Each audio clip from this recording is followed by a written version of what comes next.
Daar sy mense, hier is ek weer, Ferdi van Nutsman Waverley. Kijk, ek wil gou vandag met julle 'n dingetjie bespreek hierso. So let asseblief op in die klas.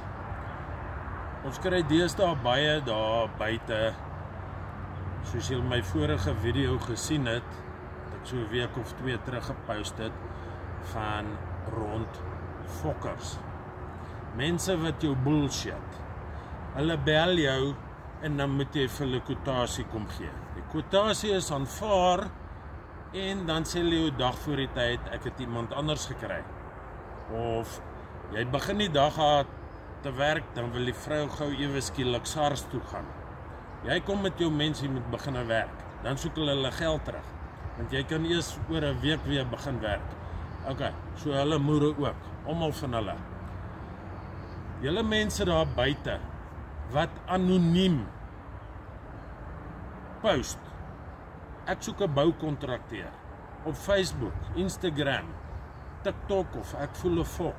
Een van daai websites wat daar is. Hoor die mense, ons kontrakteurs wat hier buite is, werk hard vir ons geld. Ons weet wat ons doen en ons gee vir julle die regte pryse. Okay, julle ken my al jare lank. Ferdi van Nutsman Waverley.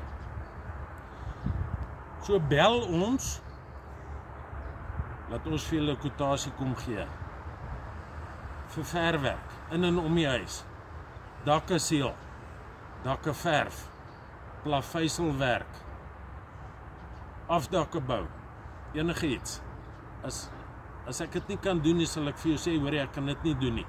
Want daai fly-by nights wat daar buite is, al die hele jaar, en is nou November, Desember, die mense gaan vir julle fucking ruk, hoor.